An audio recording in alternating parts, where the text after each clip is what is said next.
டெல்லியில் ஆம் ஆத்மியின் ஆட்சி நடைபெற்று வருகிறது.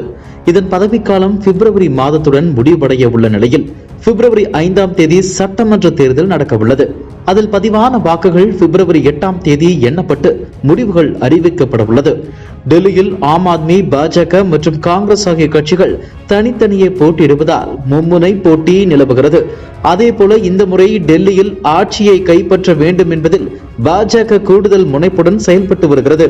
இதற்கான பிரச்சாரமும் ஒரு பக்கம் நடந்து வரும் நிலையில் மத்திய அமைச்சர் ஜே.பி. நட்டா டெல்லி சட்டமன்ற தேர்தலுக்கான பாஜகவின் வாக்குறுதிகளை வெளியிட்டுள்ளார்.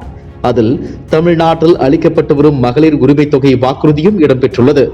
டெல்லியில் பாஜக ஆட்சி அமைத்தால் ஒவ்வொரு மாதமும் மகளிருக்கு 2500 ரூபாய் வழங்கப்படும் என்று அறிவிக்கப்பட்டுள்ளது.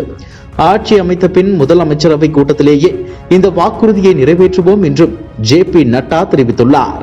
அதேபோல 2021ஆம் ஆண்டு ஆம் ஆத்மி கட்சி தரப்பில் 1000 ரூபாய் வழங்குவோம் என்று வாக்குறுதி அளித்தனர்.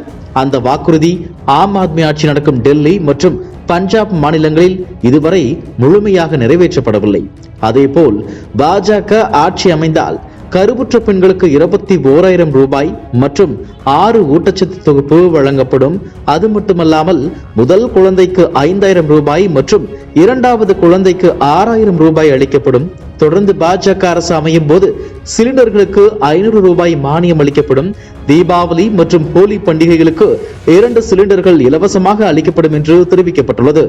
ஏற்கனவே டெல்லியில் மருத்துவ காப்பீடு திட்டம் 5 லட்சம் ரூபாயில் செயல்படுத்தி வரும் நிலையில் பாஜக ஆட்சியில் கூடுதலாக 5 லட்சம் ரூபாய் அளிக்கப்பட்டு மருத்துவ காப்பீடு 10 லட்சம் ரூபாய் அளிக்கப்படும். அதே போல பென்ஷன் திட்டத்தின் கீழ் சீனியர் சிட்டிசன்களுக்கு அளிக்கப்பட்டு வரும் 2000 ரூபாய் பாஜக ஆட்சியில் 2500 ரூபாயாக உயர்த்தப்படும். 70 வயதிற்கு மேலாகும் வாக்காளர்களுக்கு 3000 ரூபாய் அளிக்கப்படும். அதே போல கைம்பெண் மற்றும் ஆதரவற்றோருக்கு அளிக்கப்படும் உதவித்தொகை 3000 ரூபாயாக உயர்த்தி வழங்கப்படும். மேலும் அடல் கேண்டீன் திட்டத்தின் மூலமாக 5 ரூபாய்க்கு சாப்பாடு வழங்கும் திட்டம் டெல்லியின் பல்வேறு பகுதிகளிலும் தொடங்கப்படும். அதே போல ஆம் ஆத்மி ஆட்சியில் நடந்த ஊழல்கள் குறித்து விசாரணை நடத்தப்பட்டு தவறு செய்தவர்கள் மீது நடவடிக்கை எடுக்கப்படும் என்று தெரிவிக்கப்பட்டுள்ளது. பாஜகவின் அடுத்தடுத்த தேர்தல் வாக்குறுதியால் ஆம் ஆத்மி மற்றும் காங்கிரஸ் கட்சியினரிடையே பீதியை கிளப்பியுள்ளது.